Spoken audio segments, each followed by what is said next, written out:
আমি মনে করি আমাদের গবেষণা, আমাদের ধারণা, তারপরে আমাদের অ্যাসেসমেন্ট এবং পথটা নুরুল হক নূরের সংগঠনের পথ থেকে আলাদা। এটাকে তারা প্রচার করছে যে গণ অধিকার পরিষদ ২ অংশ ঐক্যবদ্ধ হয়েছে। নূরের দলে যাওয়া মানে আমি তার প্রতি আনুগত্য স্বীকার করলাম। কোনো একটা দল ৮ জন ৯ জনের হয় কি?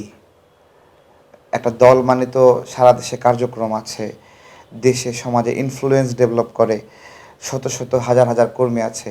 আমাদের দল থেকে ফারুক হাসান সহ ৮ জন চলে গেছে, এর মধ্যে ৩ জন সেন্ট্রাল লিডার আর মহানগরের ২ জন আছে, এইভাবে ৮ জন গেছে।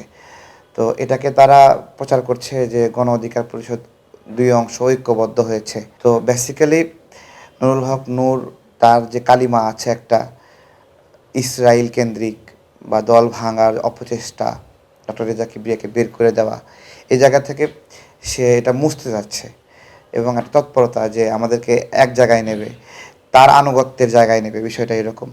কিন্তু মানে আমরা আসলে এরকম একজন ব্যক্তির আনুগত্যের কাছে যাচ্ছি না। এটা তো অবশ্যই একটা আনুগত্যের বিষয়। নূরের দলে যাওয়া মানে আমি তার প্রতি আনুগত্য স্বীকার করলাম, তাই না? তো আল্লাহ তাআলা আমাদেরকে যতটুকু সম্মান দিয়েছে সৃষ্টিকর্তা, আমরা এই সম্মানের জায়গাটা খোয়াতে চাই না।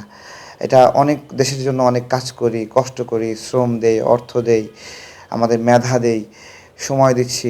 এই সব কিছু আমরা এমন একজন মানুষের পেছনে দেব না আপনার হলো যে ইসরায়েলের সঙ্গে যোগাযোগ রাখবে, ভারতের সঙ্গে যোগাযোগ রাখবে। এমনিতেই হয়তো আরও অনেকেই যোগাযোগ রাখে, বাট তার বিষয়টা প্রকাশ পেয়েছে। তো আর আমরা তার বিষয়ে দেখেন, আমরা আমাদের কিন্তু ব্যক্তিগতভাবে তার বিষয়ে কোনো প্রোগ্রাম প্ল্যানিং নাই। এখান থেকে কিছু অংশ তার সঙ্গে চলে গেছে, সেই জন্য আপনারা আমাদের কাছে এসে জিজ্ঞাসা করছেন কী বিষয়। আমরা কিন্তু উপযাজক হয়ে তাদের বিষয়ে কোনো কিছু বলতে যাই না এবং আমরা কখনোই তাদের কোনো সদস্যকে আমাদের দিকে ডাকিও না। আমরা মনে করি যে তারা ওইটুকু মন মানসিকতা রাখে না যে আমাদের সঙ্গে এসে কোপ করবে, যেটা আমরা ভারতের আগ্রাসন বিরোধী লড়াই করি। এটা অন্যরকম একটা ধ্যান এবং চিন্তার বিষয়। তো তাদের সবসময় খেয়াল থাকে আমাদের এখানে যে মূল্যবান সদস্যগুলো আছে তাদেরকে প্রলোভন দেওয়া, তাদেরকে বিভিন্নভাবে ভয় দেখানো, হুমকি দেখানো, এগুলো। এবং সারাক্ষণ আমাকে ফোন দেয়, আমাদের সহযোদ্ধাদেরকে ফোন দেয়।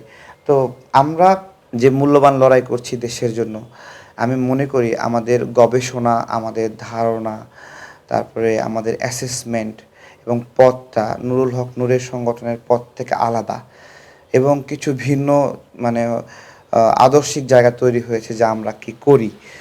তো ওই জায়গা থেকে তাদের সাথে মেলা খুব কঠিন আমাদের, এবং আমাদের যারা শুভাকাঙ্ক্ষীরা তারা আমাদেরকে সারাক্ষণ বলে এই যে এখন পর্যন্ত আপনারা দৃঢ় আছেন, আপনারা কতজন সংখ্যা এটা আপনাদের জন্য গুরুত্বপূর্ণ না, বাট আপনারা এটা কন্টিনিউ করেন।